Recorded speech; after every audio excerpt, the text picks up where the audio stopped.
Okay, welcome gentlemen. We're here at I'll Go If You'll Go at the Newark Museum on September 24th, and the gentleman with me today just attended the event. If you can share with me your names, please, and what you do for a living. Tyrone Bates, and I'm an educator in Jersey City. Terrence Parker, I'm an IT professional. Roy Johnson, and I'm a marketeer.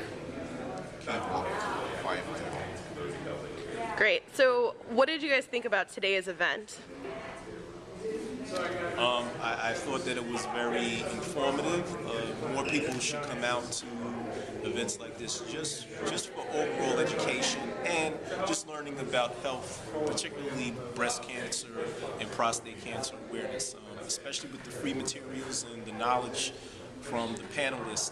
It's an invaluable tool that everybody can use, and then they can take it to their community and educate the masses. I definitely think it was a productive event. It's my first time meeting Virgil. I had a relationship with him via phone for 2 years, emailing back and forth events. But I definitely learned a lot about breast as well as prostate cancer, and I'm definitely going to take up the challenge and spread the word to 10 individuals in the league. I came because I spoke with Virgil on the telephone probably last year. I hadn't had a chance to actually get out to attend any sessions, but I came because I wanted to understand through him possibly some way that I could intercede and get involved in the community where I am and the groups that I'm involved with, where there are a collection of African American men, and some ways that I could help them give them more information, more input, so they can make better decisions about their lives and about if they do find out they've got prostate cancer, how to proceed so they might be able to get an effective treatment that will keep them alive. I learned that prostate cancer can be preventive, also that it can be managed, and if you take the precautionary or the appropriate steps in the beginning, or when you think that something's wrong or you're not sure, you can have things done that will help you out, and you don't need a doctor telling you that it's too late and there's nothing they can do for you. And also I learned that it is very good to be vocal and informative to others, that you can help someone. As we spoke about earlier, people from our community, we don't like to share information because we think we are stronger physically and mentally that we can handle any situation. And then when we go, it's usually doctor telling us it's too late. There's nothing I can do. So my big question for you guys is, and you've all touched upon it, is that it's important to talk with the members of your community about this issue. How do we do that? How do we get men to talk? How do we get them to come out to these kinds of events? Is it too early on a Saturday morning? What's the deal? I think that we have to do various approaches. We talk about the barbershop initiative.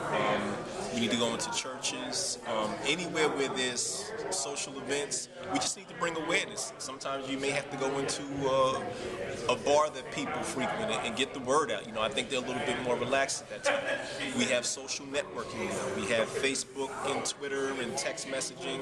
I mean, we have to use all this technology that we have to get the word out and bring awareness. I mean, we can email people, send links, whatever it is, just general conversation, talking to our coworkers and, you know, anybody that you can get a chance to talk to. I've talked to at least 10 to 15 people since being diagnosed last week, and, you know, a lot of people are now aware, and they're getting themselves checked out based on my experience. So I think we just have to find any avenue where we can get people to come in, whatever way we have to do it, we just have to do it. Another thing to add to what Tyrone was saying, I believe these atmosphere right here that we're in, it's difficult to get people to come out. It's almost like we need a warrant to invade their space. And it's almost, you have to be an aggressor and take initiative and make them understand what it is that you're going through or what is it that you know. And sometimes they don't understand free. Everyone's first thing is how much it's going to cost me, or if it goes down, I can't afford it. So that's why I'm not going out to seek medical help, because a lot of people don't have the insurance for it. And when they get there, some doctors are brushing them off, and then they're getting a runaround. So it's, even if you can inform them they might want to do it, but if you don't have the insurance or your insurance don't cover you enough, what do? You sit there and just hope that it go away. You pray about it. And you pray without works, nothing is pretty much dead. Right. So it's a lot of different things that has to be done. You have to go out there, you just have to push. You cannot give up. You can't stop. Gentlemen, what do you think? How do we get men out there and talking about this stuff? Where do we have to go to find them? Where do we have to go to find them?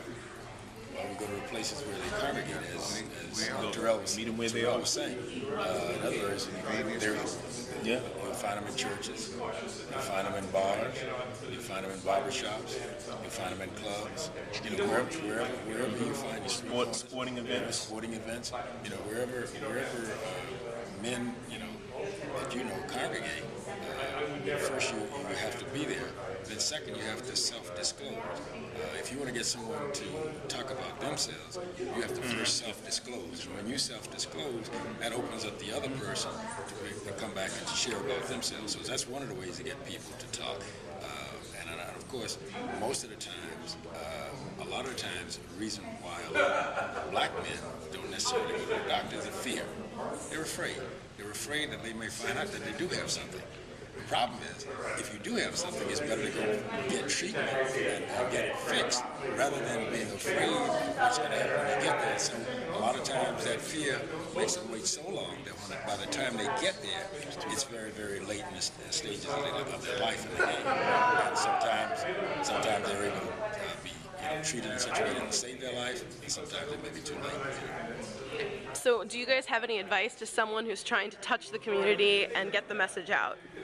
Well, for me, I think after today, and obviously it touches someone near and dear to me, my two questions are going to be, what's up, and then following that, how's your health? And the same way I can talk to them about football or sports, I think it's very imperative that we ask that question. And so we have to be the catalyst to start. So we start asking individuals, how's your health? And put the onus on them to ask another brother. And then hopefully that'll have a ripple effect. But that's really my mindset. I'm a type 2 diabetic, and I have a child on the way. My wife is 2 months pregnant. And so ever since just hearing about that, it's just made me think and obviously eat differently.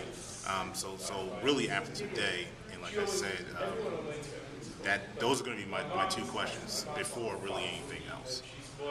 I just want to say thank you guys for sharing your stories and your insight. I appreciate you attending our event today and sticking around afterwards. So thank you very much, and good luck to all of you. Thank you. Appreciate it.